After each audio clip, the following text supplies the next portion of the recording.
Welcome into the Russ Joy Show on a Monday. Hello, greetings. Welcome in. It is a magical Monday, a marvelous Monday. Not for my hair. My hair looks like absolute shit. I think I'm going to do the rest of the show with the hood up today. I put stuff in my hair yesterday. Hair looked great on a Sunday. There was no show. I'm getting my hair cut this week. I've now decided. But anyway, welcome into the show, my friends. I can't do that. We're just gonna deal with this mop up top. Welcome into the show. We have a lot to get into today. Believe it or not, a lot of good things are actually happening in Philadelphia sports. You might not know that. You might not believe it, but it is happening. The Union win yet again. Baribo with a hat trick. Perfection. Matvei Michkov with a game winner in the shootout against the Jets. Pretty good team. The Eagles, it's been announced who their home opponents and their away opponents are going to be. They're not going to get some home cooking with the Super Bowl rematch, but we'll get there in a bit. The Philadelphia 76ers, Joel Embiid, apparently has gone straight to Josh Harris to offer up his concerns about his knee and the treatment plan. Oh, and it sounds like there is even more dirt being thrown on the grave of Daryl Morey, so that's also going on. And down in spring training, Cristopher Sanchez looks like an absolute stud. Now touching 98 on that sinker. Ooh. We got a lot to get into, and it's going to be a great day. I can feel it. I feel it in my bones. And we actually got the show going pretty much on time today, which is what a great way to start the week. But before we get out to all the things that are happening in Philly sports and more, we'll go out to the comments because that's where the show is really at its best, is when we start out in the comments section. So welcome on in. Remember, you can comment on YouTube, on Facebook, and if you're on X, you have to click the video first, go into old Periscope mode, and then you can send over your comments there. So let's get into it. God, listen, I know I'm not supposed to be vain, but you do a show on camera. This is bad. This is bad. This looks... I wish I had a hat down here. Do I have a hat down here? Can I do like go gadget hat? Hold on. Where's the... I have this little helmet here. Can I do this? Can I put on like the mini Flyers Chevy helmet? Can I do that? That probably is fine, right? My head's way too big for that. Not great. So here's a fun story. This is one of those me telling you things that you don't need to know. Took my wife on a date on Friday. My parents came over to watch the kids because they're great and that's what they do. And so they came over. And my mom, who was a hairdresser for a long time, owned her own salon, like back in the day. She looked at me. She's like, you need to have bangs. You need to cover up your forehead. And I looked at her and I said, you gave me this forehead. She's like, I did. She's like, but I wear bangs. And I said, yeah, guys can't wear straight across bangs. It's not ideal. Having a big forehead's just a problem. Now, thankfully, the hairline's not receding. The negative is that it's always been this high. Anyway, we're going to get into the comments and whatever's going on. Chris Freed with a wrestling comment. I'm going to tell you right now, I think later today, I'm going to drop a special episode of It's Just Wrestling. Usually we wait till Thursday, but because of what happened in Elimination Chamber with John Cena turning heel. Oh, no. I have to do a special show for it. Have to. I thought about doing it yesterday or even late Saturday night, but there's going to be a new episode of It's Just Wrestling. But he says, holding WrestleMania 41 on the weekend of Easter is the dumbest decision in the history of sports entertainment. I think it's going to work out really well for them. I do. I think it's going to be a massive weekend. I don't necessarily love it, but then again, it's a holiday weekend, so I don't know. Good on them, I guess. JH says, morning, Russ. Beautiful Monday after the Orange and Black beat the best team in the NHL in their own barn. Phillies beat the Orioles. Union won. Life is good. Jamie Rollo over on YouTube. Good morning, everyone. I'm so torn. It was awesome seeing the Flyers play their asses off on Saturday and hang with the best team in hockey. Yet we need the good draft pick. So torn. We'll get back there, Jamie. Don't worry. We will. Adam Glickus says, the joy of the morning with a salute. You're all my joy in the morning, I think. I like bringing a little bit of joy to your day.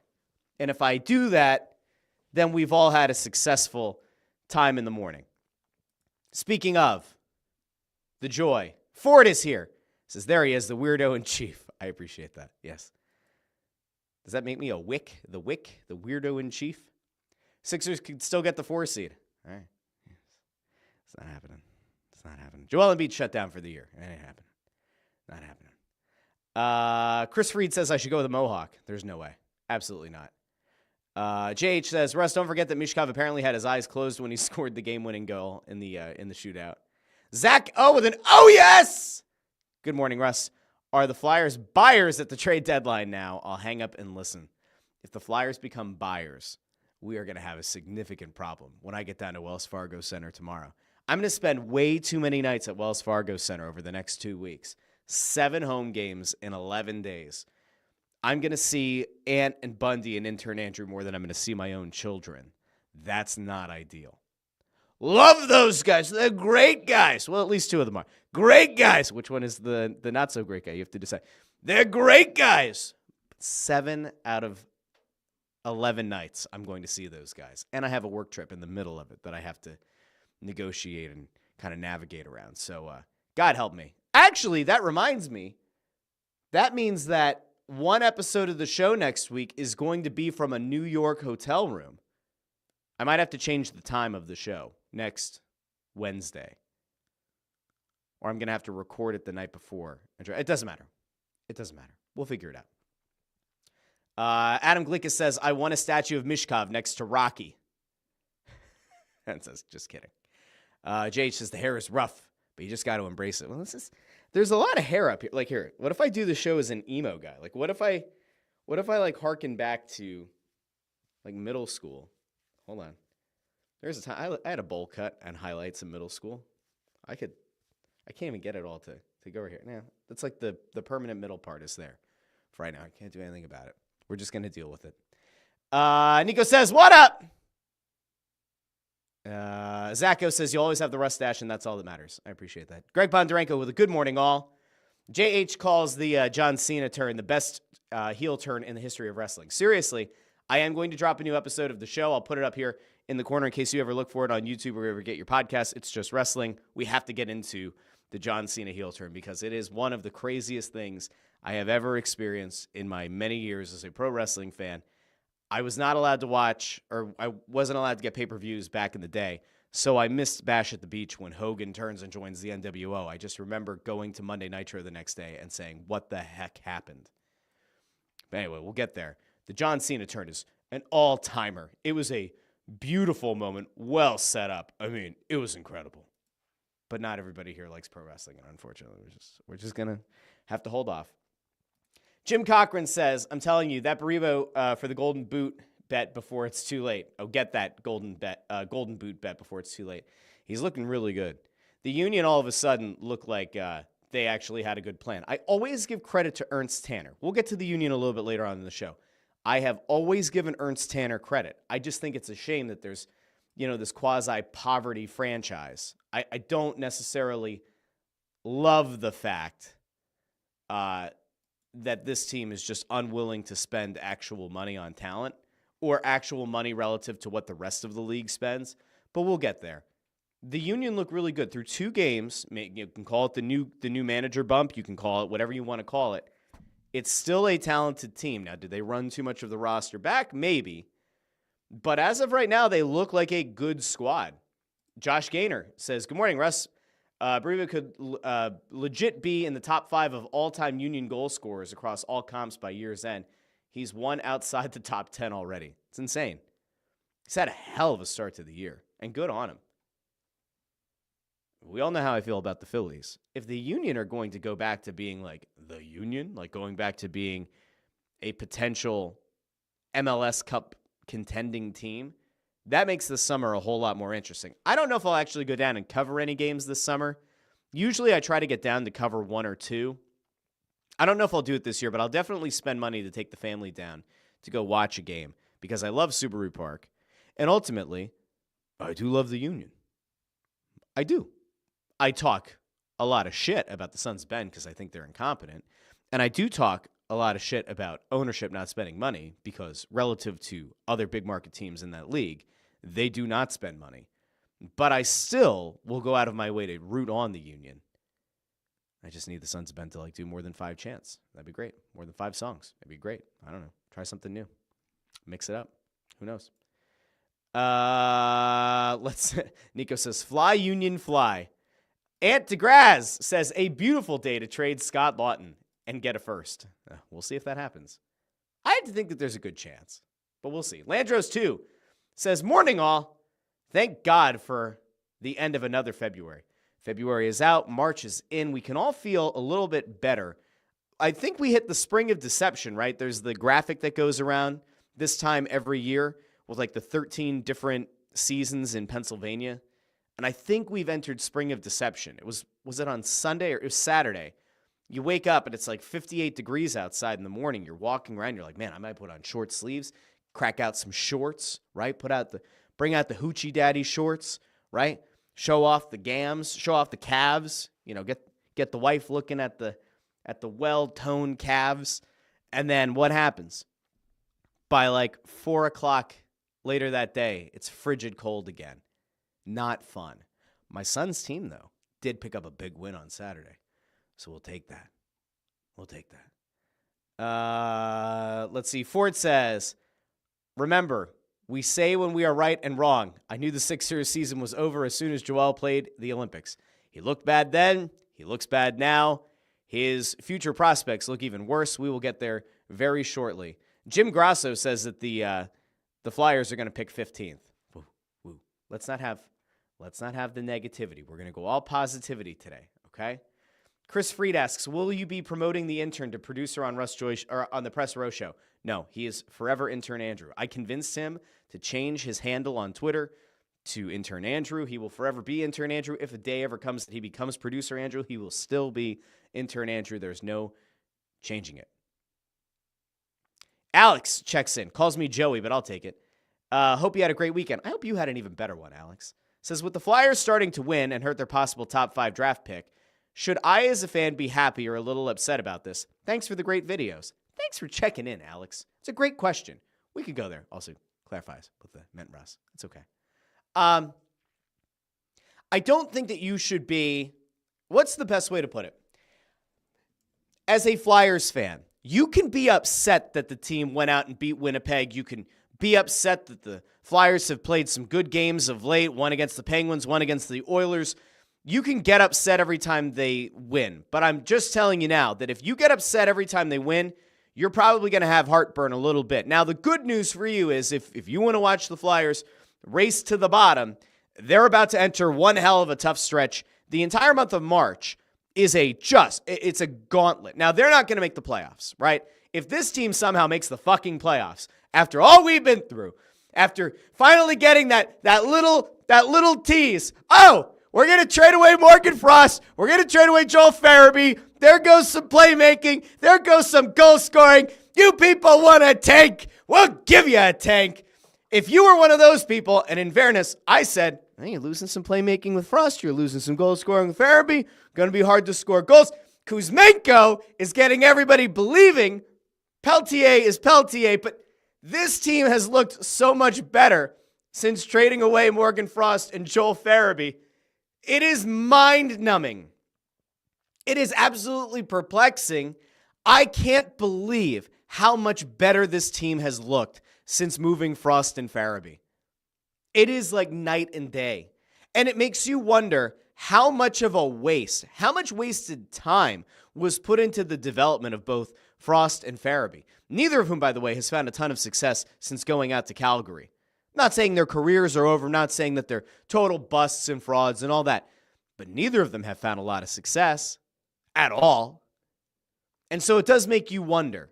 Now, if you are a Flyers fan, like Alex just asked, and the team wins, and you're disappointed that they're winning, the thing I would say to you is, you just kind of have to deal. If you're upset about the losses, you just kind of have to deal, or with the wins, you just kind of have to deal with it. They are going to lose games in this month of March.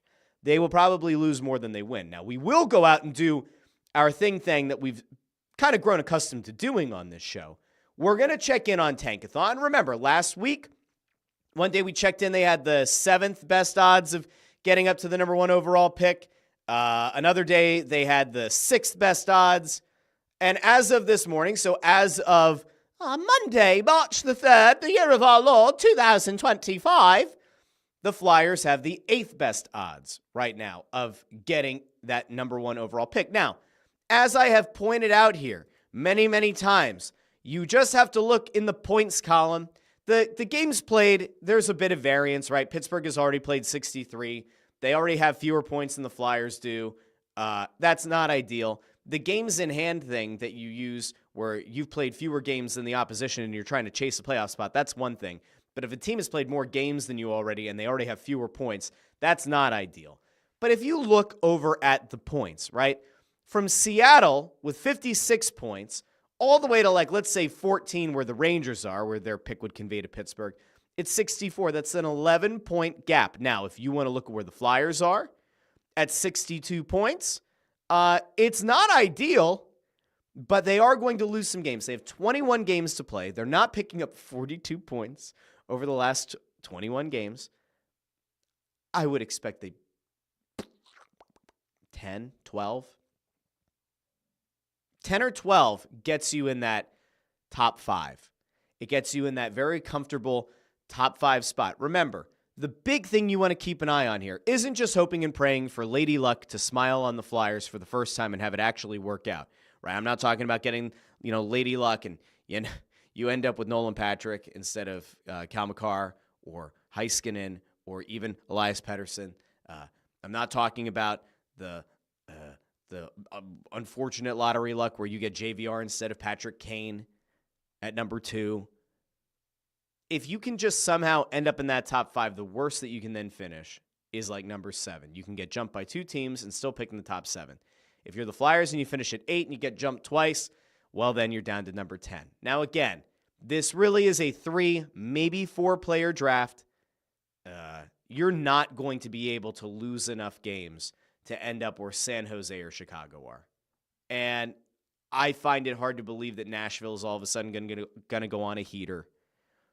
So that top 3 in the draft, right, the top 3 likelihood of getting the number 1 overall pick, that is probably set in stone. There might be a little bit of variance. Does Chicago fall off? It's possible. But if you're the Flyers, if you can somehow get to number 5, you feel pretty good about your chances of either getting up to one of the top 2 spots or at the very least going from 5 down to like 7. And there, you're still going to get a very good player. Might not be a franchise-altering player. In fairness, there are no talents right now being viewed as generational talents. So if there was a draft, I guess, to not get that number 1 overall pick and not feel the worst about it, maybe it's this one. But, as you can see here, just over 4 days away from the trade deadline, there are things the Flyers can do to lower the ceiling, lower the floor. But let's sim the lottery really quickly because that's what it's all about here. This is like the hokey pokey. You put your left foot in, you put your left foot out, you put your left foot in, you shake it all about. You sim the lottery, you turn yourself around. That's what it's all about. And, oh shit! The Flyers got the number 1 overall pick! That has never happened on the history of this show. I told you, it's a marvelous Monday, a magnificent Monday. Number 1 overall pick. So this, everybody save this clip. We're going to use this. We're going to send like Kyle Pagan or whatever back down to the voodoo place or wherever he went down in New Orleans where he put like the sacrifice with Big Dom for the Eagles to win the Super Bowl. We're going to take this clip and we're going to go put it on the little altar thing that Pagan did. And we just need that. The Flyers in this scenario jump from number 8 to number 1. Love it. We'll take it. Highly unlikely, because then look what else will happen. Anaheim jumps 5 spots to number 2. But still, we can all feel good about it, right? It doesn't matter if it works or not, okay? It doesn't matter. JH says, stop the count. Adam Glikas, thrilled. Thrilled, okay? Okay. Greg Bondarenko, by the way. Screenshot taken. We'll do it.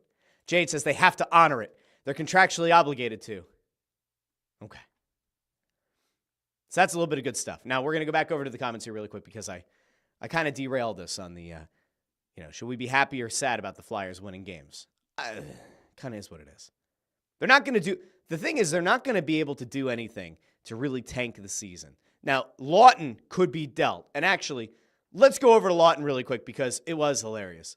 Lawton did something over the weekend that made me legitimately cackle like a crazy person. So Lawton is out in Winnipeg. He's at a restaurant. I saw that somebody sleuthed and figured out what restaurant he was at.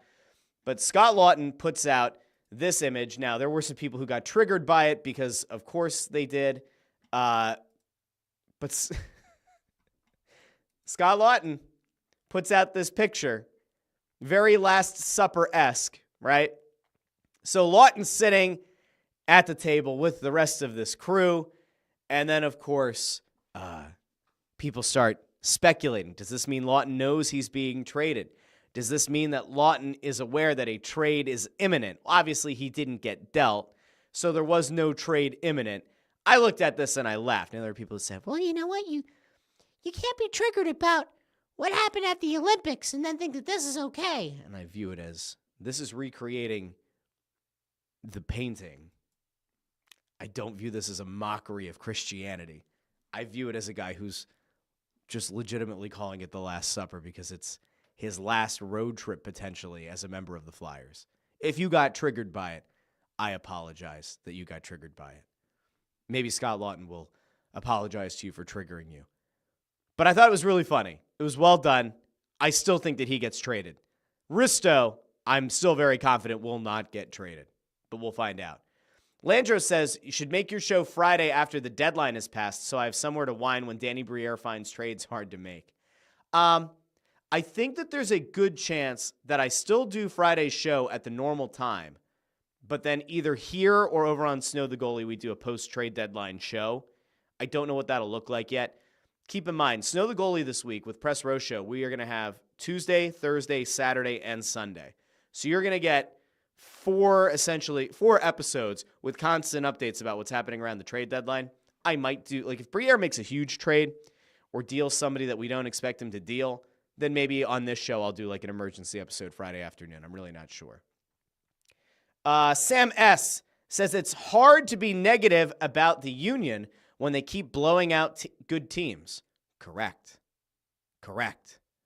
Gingy Snacks over on YouTube, thanks for checking in, says Winnipeg lost to Nashville and now us. Do you see them choking in the playoffs again? Great win, Flyers. I'm not a big Jets believer. I think that there are better teams in that conference, and I certainly think that there are better teams even in the East. I'm not a big Jets believer. So will they choke in the playoffs? I think it depends on what you view as a choke. I think even if they go in with the top record in the West, I wouldn't say that they're the best team in the Western Conference. So choking to me is relative. I don't know. Do I think they're going to win the Stanley Cup? No. Do I think they'll represent the West in the Stanley Cup final? No. So if I pace whether that's a choke or not, I don't know. Let's see. There's all kinds of wrestling stuff going on in the comments. Ford says, Saturday was beautiful from 9 to 12, and I thought, hey, maybe do some yard work. And then around 1 o'clock, fucking winter returns. Horrible. Yeah, that was brutal. It was brutal. Ray Supper says, so are the Flyers going to sell and make a playoff run? If they somehow sell, like, let's say Scott Lawton. Let's say they deal Lawton. And maybe Kuzmenko, because Kuzmenko's name is like floating out there a little bit more than I want it to be, because I think that you probably should evaluate the player the rest of the season. Like, there might be a short-term deal to be made here. And I think Kuzmenko is like proving to be a guy who could maybe work here. Although he and Torts, I don't know how that's going to play out over the course of an entire season, but like, I kind of like what I'm getting out of Kuzmenko. If you could get him here on a 1-year deal, maybe a 2-year deal, there are worse things in this world. And again, I think they're going to make the playoffs next year. So I like having somebody who can score, somebody who can create. Kuzmenko kind of fits the mold. And you'd probably get him at a relatively affordable rate. So I don't know. If you trade a Lawton, do you get better? There's nobody who's like in the farm system that's going to come up and is going to like fundamentally make this team better. Is Lawton getting dealt an addition by subtraction thing, as it appears Frost and Farabee might have been? I'm not so sure. Everybody who covers that team, everybody, talks about how well-respected Lawton is. Most respected guy in the locker room, is a guy that is well-liked, well-respected, yada, yada, yada. There would be a blow to that locker room if Lawton gets dealt. And I think that could actually sort of lead to, not the collapse of the team, but it could certainly lead to the team kind of hitting the skids a little bit in the midst of this really tough stretch they have in the month of March. I don't see them getting significantly better. Could it make it? I don't know if it'll change anything. I really don't. Andrew Fawcett is now here. Hello, Andrew. Welcome. Says, the Flyers won't finish better than last season. It's fine. That's some positivity. We'll take that. Let's see. Adam Gleekus says, Danny B has a lot of work to get started with. I agree. Greg Bondarenko noting that the other hockey trades have been interesting. The Rangers made another trade. That is a team that very clearly doesn't want to be complacent. They keep blowing up different parts of their squad. There are interesting deals being made league-wide. I just don't think that the Flyers right now are in the market to make another like franchise-altering trade. Not that Farabee and Frost was that, because it certainly wasn't. I think that they're going to do a lot of their damage in the offseason. Call it whatever you want. Alex says, I have to say that watching Noah Cates, Forster, and Brink on the first line hurts my soul. They've played so well together. I mean, we said this on Press Row Show last week, but I'll reiterate it here. Cates, Forster, and Brink, if that ends up becoming your third line of the future, and they're all under team control at an affordable rate, and the cap is going up, we always talk about the fact that in a rebuild, you need to get elite talent, which is totally true. And I very much am at the forefront of like, you need elite talent to win in this league. You need the best talent in the league to win the Stanley Cup. But at the same time, in the midst of a rebuild, you cannot overlook the importance of potentially finding a skilled and a group of guys that are willing to bust their ass. I mean, Cates, Forster, and Brink right now have shown the ability to score in a number of ways, a willingness to throw their bodies around, a willingness to give up the body for the team. If in the midst of this rebuild, you've ended up with Matvei Michkov, whatever this other pick ends up being, you really believe in Jet Lachenko. Oh, and by the way, you might have this third line that is significantly better than most teams' third lines, and they're young, and they're under team control. If that was a byproduct of this entire rebuilding effort, that's not a joke. That's a legitimate thing that you can kind of put as a feather in your cap. That's a hell of a thing to have locked in long-term for this team. Yes, you still need more elite talent. Yes, you're going to ultimately look to hit free agency, restricted free agency, trades to try to bring a one seed to town. Without a doubt, you're going to try to find probably another top pair defenseman, ideally a number one defenseman. But like having that third line together is like no small feat. And the fact that they can grow together, that they're young, that there is some skill there, there's nary a bit of ego on that line. It's a great thing. Go over here to Jim Grasso because I was talking about the third line. Somebody who played on the third line a decent bit. Farabee has 1 point since the trade. He's terrible. Frost sucks too.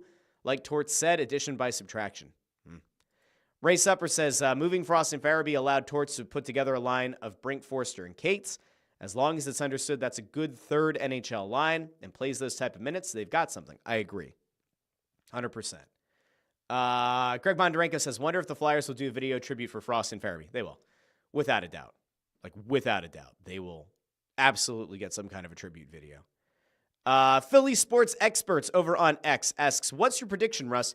Does Danny grow a pair and do the right thing on trade deadline? Lawton and Risto absolutely need to be gone. It's time. I think Lawton will be gone. Unless, if all they get offered for Scott Lawton is a second-round pick, I don't take it. I don't. Even though I am very much on the, you got to trade Scott Lawton, I think that you have a better chance of getting a better deal in the offseason or around the trade or around the draft for Lawton. I wouldn't take a second-round pick for Lawton. I think that as goofy as it is and how we all kind of know Lawton's not worth a first, teams get desperate around the deadline. Ultimately, a guy who could be a great leader in a locker room, a guy who's willing to do anything and everything asked of him, can play center, can play wing. I'm not so sure that I give him up for a second-round pick. Now, if you do trade him, it's a good thing. If you get a first-round pick, it's great. If that first-round pick is somehow in 2026, you do cartwheels down Broad Street. They're not trading Risto. I would be shocked if they traded Risto at the deadline. The only way I think they trade Risto is if they would need to get a first-rounder, no bad contract back, and maybe a change of scenery guy or a prospect. And I just don't see it. I really think that they are convinced that next year will be a year that they make a playoff run, and it's going to be harder to try to replace Aristo. Now, you look at it and you go like, he's 30. The timeline doesn't work out. He's been hurt 2 years in a row around the trade deadline. It's probably worth trading him when his value is high. I could agree with that, but I just don't see them dealing him. So it's like I can't even like entertain the idea in my mind now because I think they are so far away from even considering it. Let's see. We got to try to get through as much of this as we can. Allison says, how long has the show been on? Because I didn't get a notification. Allison, no. We started like practically on time today. All right, now I'm going to try to go as fast as I can because there are other things that I want to get to, not just the Flyers today. And already half of what is usually our allotted time has been dedicated to your team, your town, your Philadelphia Flyers. But Joe Papel over here says, Frost and Farabee combined have 3 goals and 1 assist in 20 combined games. Plus minus is -7. Yeah, so it's not working out yet for those guys. But it might be. Like maybe they'll be okay.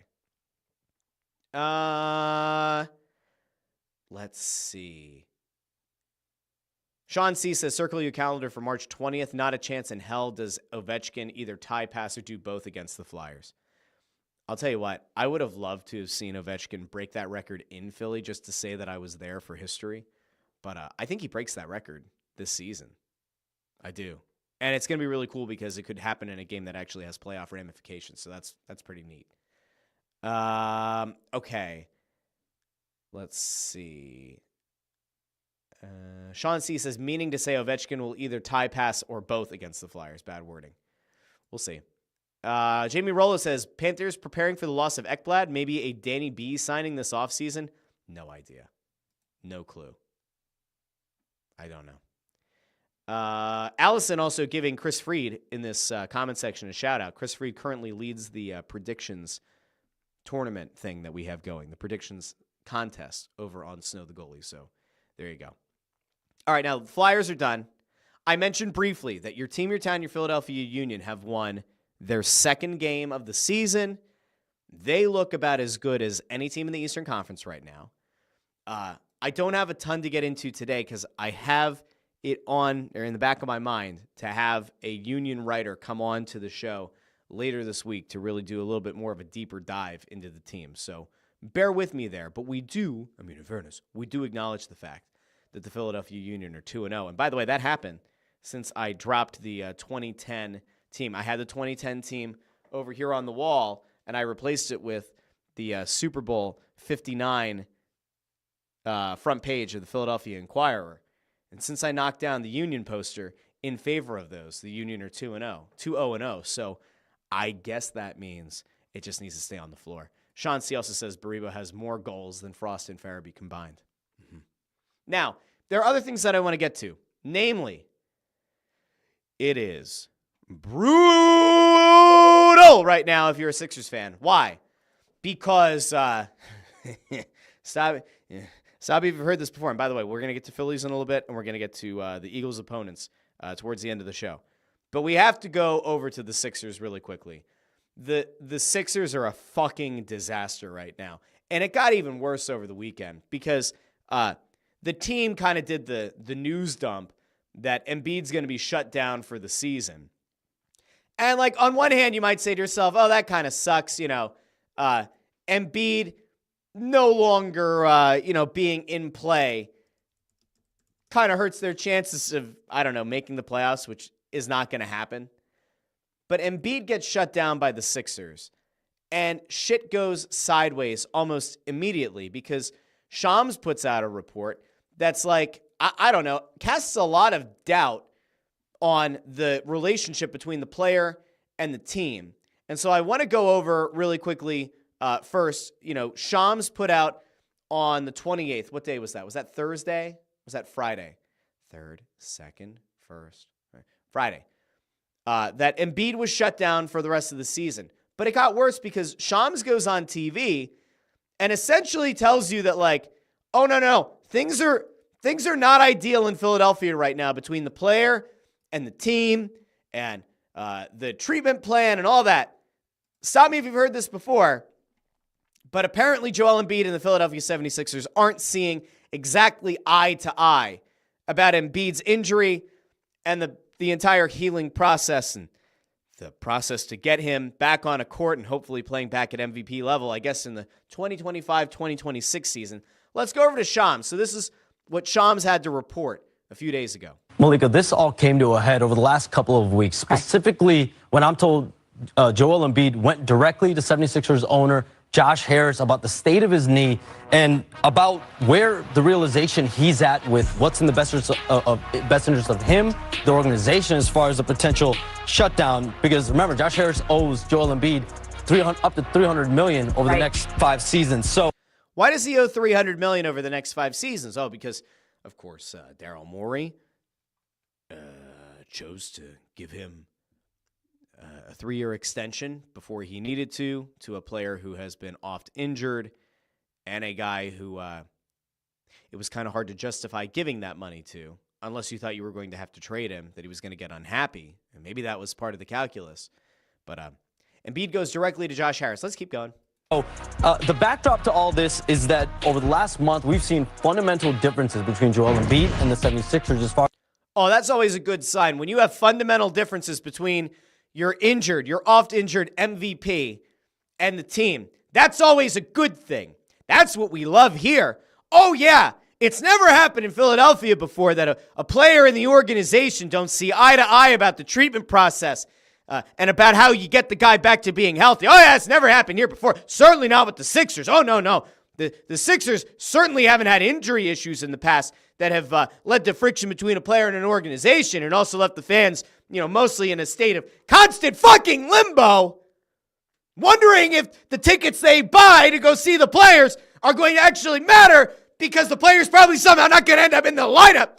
Now, thankfully, Joel Embiid and the Sixers they've talked together and they said, we're not going to play you anymore this season, Joel. So now, if your great Aunt Gertrude buys you tickets to go watch this shitty Sixers team, you'll know, oh, I get to go watch Tyrese Maxey, who we love. Jared McCain? No. Joel Embiid? No. Podcast P, who posts his podcast to help the team somehow make the playoffs? Debatable. Oh, that's exciting. Great Aunt Gertrude. Bad timing. Bad timing on those tickets, okay? Just punt it to next year. Okay. But we're not done yet. Embiid believing that he needs a different treatment approach for this versus the 76ers feeling you play on it, get in better condition, and you could continue on this year. This has been a situation the 76ers have been dealing with all season, and they've managed the swelling in multiple different ways, including injections monthly, just to get him on the court. But here they are in lock. See, I hate that.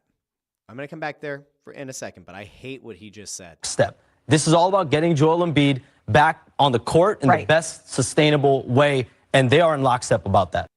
Yeah, so this is a disaster. Like, please take a second and just realize what a disaster this is. Joel Embiid has been getting injections in his knee. Shams just said it. He's been getting injections in his knee monthly to try to get him on the court. The knee continues to swell up. Now, we've previously seen that the Sixers organization, that the Sixers doctors are shocked by the fact that this treatment plan hasn't worked and that the swelling has persisted the way that it has. So they're giving him injections in the knee. The knee continues to swell up when he does basketball-related activities. But they're just trying to get him back on the court. Why? It has effectively been a lost season for months. But they kept trying to get him back on the court, at which point he has never looked like himself. He's looked big, he's looked plodding, he's looked slow, he's looked disaffected, disinterested. It was a lost season. And we knew that going back to last summer when he played in the Olympics, he looked plodding and slow and at least somewhat disinterested. And he played a vital role against Serbia, but otherwise looked like a guy who just didn't really belong at the Olympics. And you had national media pundits starting to turn against the guy, and it wasn't pretty. And then, remember, beginning of the season, he's not playing, and this Sixers organization kept telling us that it was part of the plan, which never made sense. They have yet to make any sense of what the plan ever was, why the plan needed to be put into effect. No one seems to have any willingness to be honest or transparent about what has happened with Joel Embiid. And so what we end up finding out weeks ago, I think it was at the very beginning of February in the Hubie Brown retirement game, I think was the Ramona Shelbourne report that Embiid was probably going to have another surgery. We saw over the next couple of weeks Embiid essentially allude to the idea that he needs to have another surgery, while at the same time the Sixers say, oh, no, he doesn't need a surgery. Joel Embiid doesn't need a surgery, does he? No, love, he doesn't need a surgery. He's just got to keep working at rehabilitating that knee. And now we find out from Shams that Embiid went directly to the owner, jumped over the front office, went directly to the owner to say, yo, I don't like how this is working. I don't like how this is playing out. I don't agree with how these guys are trying to get me back on the court. Now, did Joel Embiid go to Josh Harris and say, like, what are we doing? We're not going anywhere.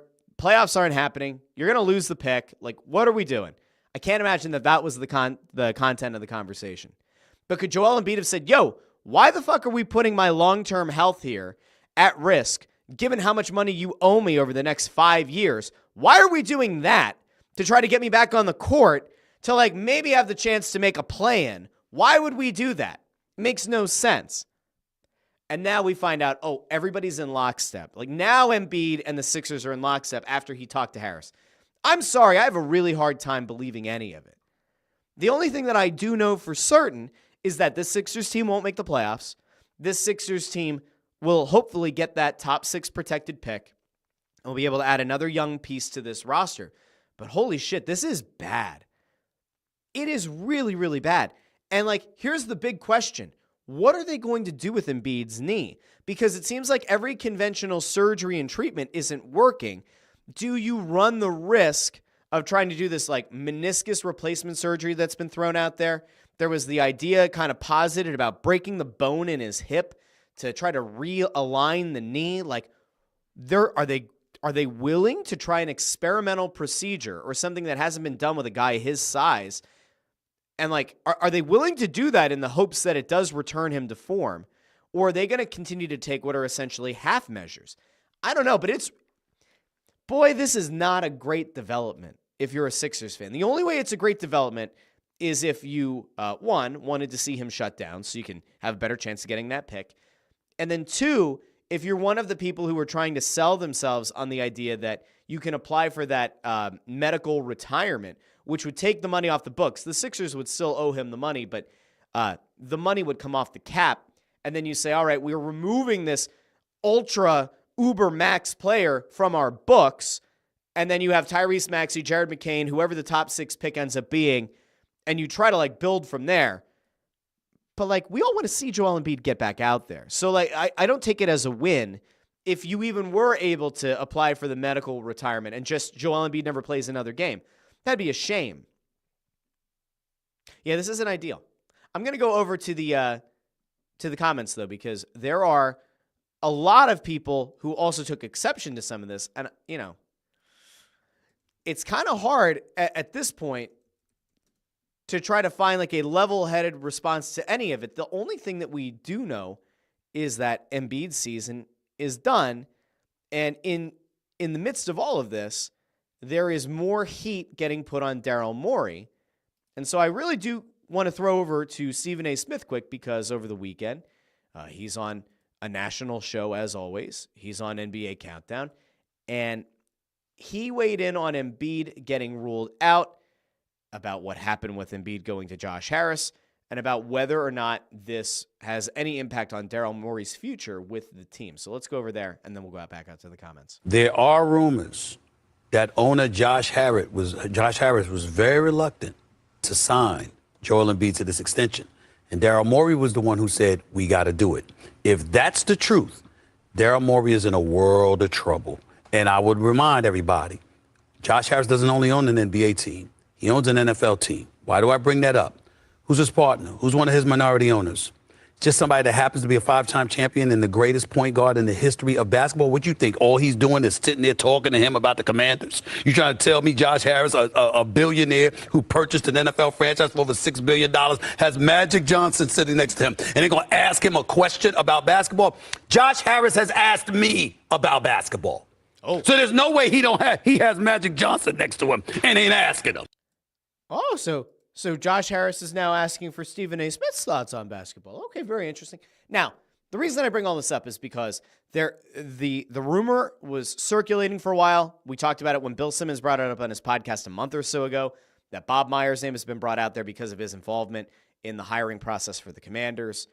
He's out there. He's seemingly enjoying his time on ESPN, but like, could you envision a scenario where Josh Harris reaches back out to Bob Myers, replaces him, Daryl Morey with him this offseason? It's possible. But man, it's tricky because Daryl Morey doesn't just have the unilateral ability to give Joel Embiid that 3-year max extension. He can't just do that on his own. He has to get the approval of ownership. Now, whether or not you want to believe that Josh Harris was reluctant or not, Josh Harris ultimately did give the thumbs up and sign the check, sign the contract. So is it scapegoating at this point to say that it was all Daryl Morey? I don't know. Maybe. But I really think Morey's in trouble. He has to be. Because none of this has worked out. Just the optics of giving Embiid the 3-year extension, and then he's played the fewest games that he's played in years and looks really bad in the process. Handed out a huge contract to Paul George that the Clippers were not willing to give him, which now looks very prescient, right? That's a problem. The optics of that are bad. And this team potentially could lose its draft pick this year, although thankfully, because the tank is back in order, it does appear they're going to get that pick. It's bad. It's not a great situation. And like, it's pretty easy to look at the guy who's kind of running the show and say, yeah, for better or worse, like, you got to go. It's time to move on. I'm going to go out here to the comments really quick. Sean C. says, Embiid having to go to ownership to get shut down. Edelman probably just stared at him not knowing who he was. All right. Let's see. There's some stuff about the Union over there. We talked about them for a bit. Sam S. says, the Sixers have completely lost me this year. At least the Flyers are fun. Yeah, it's brutal. Like when the team that's supposed to tank in the Flyers, when they become the more fun team that occasionally wins games and that, you know, remains competitive, even in losses, the Flyers still look competitive for the most part. This Sixers team is fucking brutal to watch. They are an absolute chore to watch. I'm glad that I don't have to cover them. I'm glad that I don't have to cover them as like a beat writer. I don't know how you keep your sanity. JH says Embiid is cooked. Goodbye. The process is complete. It's Jover. Ouch. Woof. JH says Daryl Morey better be managing a van down by the river this summer. My name is Daryl Morey. Hold on, let's see. How old is Daryl Morey? I actually don't know. If we're gonna do this, we have to do it. My name is Daryl Morey. I am 52 years old. I was the president of basketball operations for the Philadelphia 76ers. But after I gave a 3-year extension to Joel Embiid and a big contract to Paul George, and my team became an absolute flaming pile of dog shit, I now live in a van down by the river.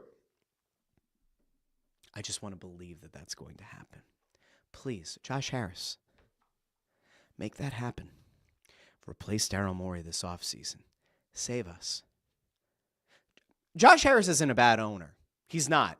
Josh Harris is willing to spend the money. He's willing to splash cash. He's doing with all of his teams. Hell, Harris's Commanders team just traded a 5th-round pick for Deebo Samuel. You can argue that he's cooked or he's not, but they're still taking shots. Deebo Samuel is owed like $21.7 million this year. He might not even play 6 games. But Josh Harris, once again, is showing you he's willing to spend the money as an owner. Like he hands the reins off to his executives, to his presidents of the respective sports to do their job. Daryl Morey's let him down. There is no getting around it. He has dropped the ball in a big way. The Jared McCain pick is probably the best moment of the Morey tenure. Probably. All right, we'll see.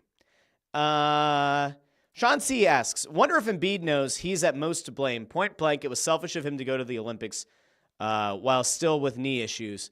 Is it still the woe is me act with him? Listen, if you're the player and you know that you're hurt, right, you shouldn't go to the Olympics. If you're the player and you know that your career might be coming to an end sooner than later, you go to the Olympics, you win a gold medal.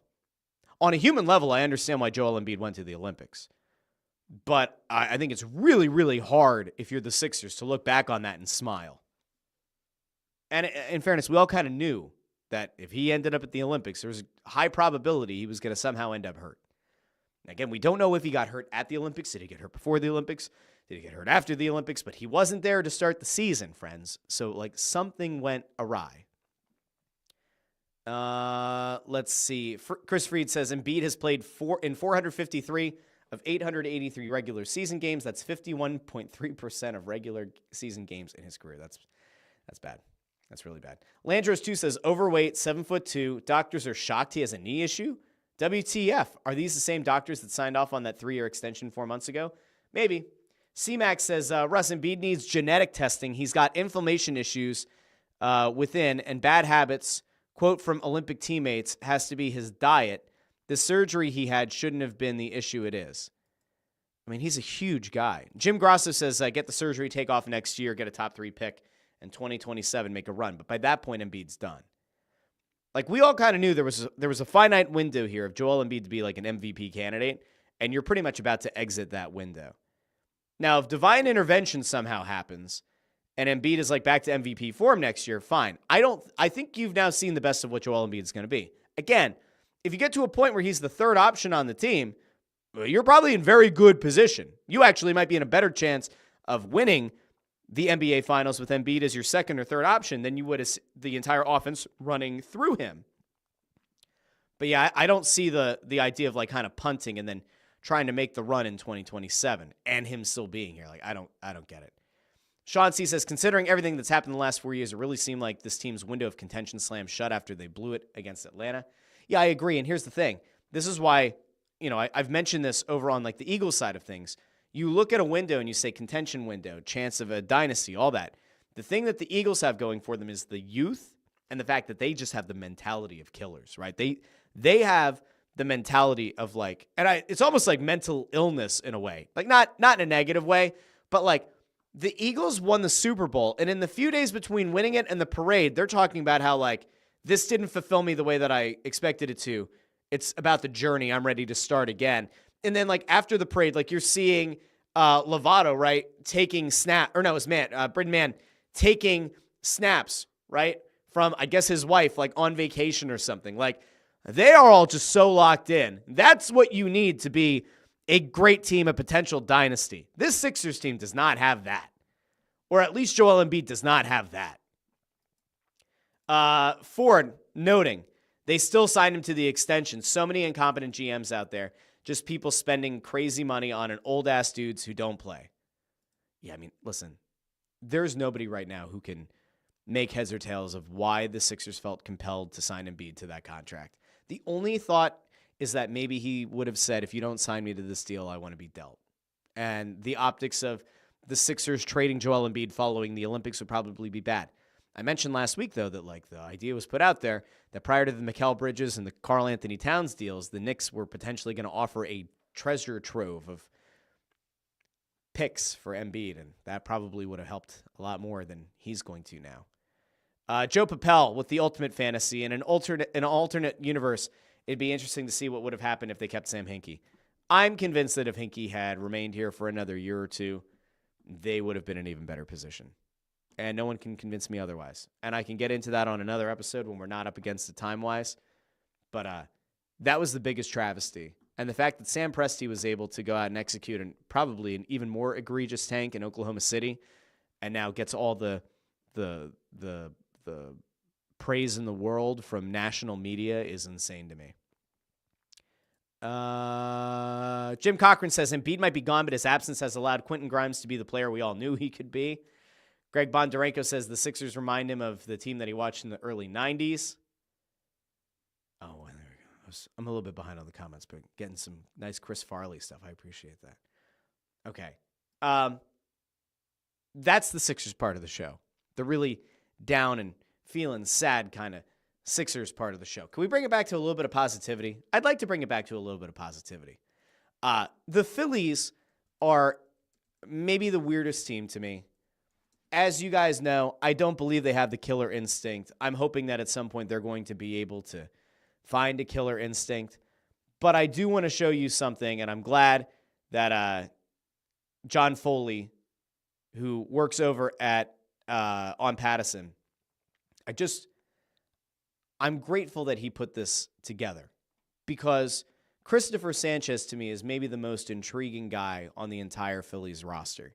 And if you've been paying attention at all to spring training, you'll know Sanchez has looked really good, but Sanchez is also experimenting with a lot of things.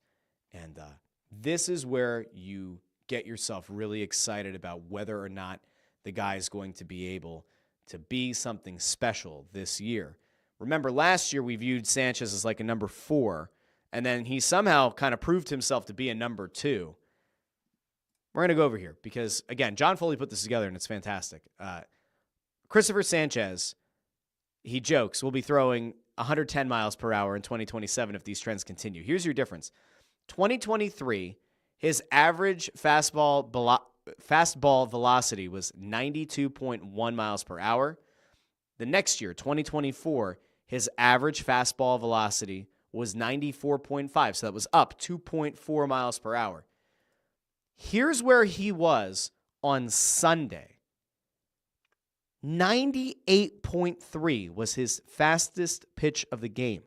He hit 98 miles per hour on the fastball 4 times on Sunday. And it also had one that was 97.8 miles per hour. Now, you want to talk about the ability to kind of switch things up. You want to talk about the ability to just blow a ball past dudes. To go from 93-ish miles per hour 2 years ago, 94.5 last year. If this dude is somehow able to throw around 98 miles per hour, the sky is the fucking limit with Cristopher Sanchez. And you want to talk about a guy who could legitimately be the number 2 in this rotation. If that's what you're going to get from this guy, he will be your number 2. And in a weird way, he could almost end up being your heir apparent to Zach Wheeler when Wheeler decides to kind of hang it up. That's legitimately insane. I like Cristopher Sanchez a lot. The only downside to him is just the age. It's not like he's a 23-year-old who came up. He's 28.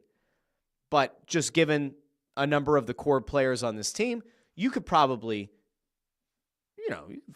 find probably another contract in there for Cristopher Sanchez. Hell of a thing to see his development. Sean C. says, great work by Dombrowski to lock up Sanchez early. If Ranger can stay healthy, he may be a valuable trade piece depending on when Andrew Painter is ready to go. It's such a mess, though. I don't know what they're thinking when it comes to Ranger Suarez. Like, the idea had been floated out there that he could be trade fodder in the offseason, along with Alec Boehm and Nick Castellanos. I just don't know what they expect out of Ranger and whether or not they think that Ranger has a place here long term. If you look at this team, the thing that's probably the best part of it right now is the rotation.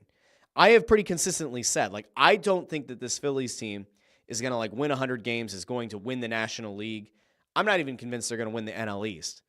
This rotation, if it stays healthy, is going to keep them in a lot of games. I just keep coming back to the fact that I think they needed one more impact bat in the lineup, and they didn't get it this offseason. And that ultimately, to me, was a failure. We'll see. We know that this lineup has the ability to put up some crooked numbers. We know that this lineup has the ability to go on a nice hot streak for a few series at a time. But the ultimate question is whether or not they have somebody who can make the lineup slump-proof. And to this point, they haven't had that. If they jostle the lineup a little bit, they juggle the lineup a few times, and they move Schwarber out of the leadoff spot, and they somehow get Trey Turner to be what he was supposed to be, that's the biggest potential free agent acquisition you could have had, right? If you can get a consistent 300 hitting Trey Turner who can also, hit for some power, can steal bases, can cause mayhem at the top of the lineup, then cool. That gives you an entirely different look versus what they've been for the last 2 years. I just have concerns, and I ultimately have concerns about whether or not this lineup can perform when you get into September and then even October. And the last couple of years, we've seen that, no, they don't have it in them to compete in the way that they need to when the games matter the most. So until they either add a bat or until they prove to me in September and October that they can stay hot or that they can have at least a few guys stay hot and win games, I'm not going to believe in this team's ability to win a World Series. I think that this rotation is going to keep them in a lot of games, and I've kind of moved my win total up into like the low 90s. I think like a 91 win team is entirely possible here. But like, do I see them going over 100 right now? No. Not until I see what this lineup is going to do. And a lot of it, to me, is predicated on whether or not they're willing to move Schwarber out of the leadoff spot. Len DeJoseph says, if this lineup can be 15 to 20% more disciplined at the plate with this starting staff, they could be fun to watch, but I don't see the lineup being anything other than what they are, inconsistent. That's a beautiful way to wrap that one up. That's where I'm at. But we have a long summer ahead of us, and we're going to be doing a lot of Phillies talk on this show throughout the summer. So my hope is that the inconsistency that they've showed is going to be a thing of the past. Now, the last thing I wanted to get to today is we got the breakdown of the Eagles' home opponents and away opponents. And obviously, it's way too early to kind of plant the flag in the ground and say that we definitely know what the record is going to be. But on the off chance that you haven't seen it yet, we're going to take a look at this really quickly, and then we're going to head out of here because we've now gone to about the amount of time that we do for this show. I need to start making the show shorter, but here we are. Eagles opponents, home opponents, Cowboys, Giants, Commanders, Bears, Lions, interesting, Broncos, Rams, welcome back, Matthew Stafford, assuming you're back with the Rams, and then the Raiders, which is where Matthew Stafford may end up. Remember, we go back to our Jordan Schultz versus Ian Rappaport verbal altercation from last week, which we covered on the show. Now, away is where things get interesting. Of course, you have your NFC East teams. At the Bucks, interesting. At the Packers, another team that you took out of the playoffs. At the Chiefs, you're not going to get a friendly environment there after you beat them in the Super Bowl, but that's going to be a hell of a game. At the Chargers, interesting. At the Vikings, I wonder what they're going to look like this year. At the Bills. Now, the interesting thing here, if you're an Eagles fan, is that so much of the conversation around Jalen Hurts in the playoffs was being compared to Lamar Jackson. Well, you don't get that head-to-head this year. Joe Burrow, you don't get that this year. But you are going to see him go head-to-head with Patrick Mahomes and Josh Allen. And if you want to, you can even throw in somebody like a Justin Herbert into the conversation because a lot of people, every year, they seem to believe that it's going to be Justin Herbert's breakout year. You're going to see Jalen Hurts go up against some of the more highly respected or highly thought of quarterbacks in this league. And for better or worse, he's going to do that at least a few times on the road. Now, what this is going to look like, I don't know. One of the more interesting things that came out over the weekend is that apparently the Giants might be looking at Aaron Rodgers at quarterback, which is hilarious. You think about they weren't willing to give Saquon Barkley money because they paid $40 million a year for Daniel Jones, who they've since jettisoned. But Daniel Jones was supposed to be part of the long-term future. And again, Barkley was getting older, but then they might actually sign Aaron Rodgers. It's a total disaster class. Jim Cochran says setting the over-under for total wins at 12.5. I would say right now it's an over. But we'll do a bigger breakdown. And like, again, they have some important free agents they need to either re-sign or replace. Ford says, rewatch the Super Bowl this weekend. One of the more annoying things was Brady constantly calling Mahomes Patrick. No one does that. Let's see. I think that's probably a good place to end. Chris asked me something here about having 2 YouTube channels. No, YouTube has not done anything about the 2. You can have multiple channels that stream the same show without penalty. You just have to make sure that on one channel you don't apply a penalty to the other one. It's kind of convoluted, but anyway, time for us to end the show. I will be back on Wednesday with the Russ Joy Show at 8:30 a.m. live on YouTube, Facebook, and X. As I mentioned earlier, there will be a new episode of It's Just Wrestling probably today, at the latest tomorrow, to break down what happened at the Elimination Chamber. John Cena turning heel. And I'll be back on Thursday with that show as well. If you're a Flyers fan, we have the Press Row Show Tuesday, Thursday, Saturday, Sunday over on the Snow the Goalie channels. It's going to be a lot of Flyers hockey over the next 2 weeks. So big thank you to everybody who joined me live on Facebook, X, and YouTube. If you haven't done so already, like the video, share the video, subscribe, go over to the comments section after the live stream is done. Leave something in the comments, something you agreed with, disagreed with. What did I get right? What did I get wrong? What are you looking the most forward to about Philly sports this week? Do you believe Cristopher Sanchez can be the true number 2 starter on this team? All that kind of stuff. Go into the comments. Let's have some fun. And if you listen on podcast apps, if you can leave a 5-star rating on Spotify, that'd be great. If you can leave a 5-star review over on Apple Podcasts, that would be appreciated as well. So until Wednesday, this has been the Russ Joy Show, and I've been Russ Joy, but you figured that out already because you're smart, and it's also the name of the show. We'll talk to all of you Wednesday morning here on the Russ Joy Show. Have a great day, everybody. Have a marvelous Monday, a terrific Tuesday if you're listening on Tuesday, a wonderful Wednesday if for some reason you're catching up right before another episode drops. Talk to all of you soon.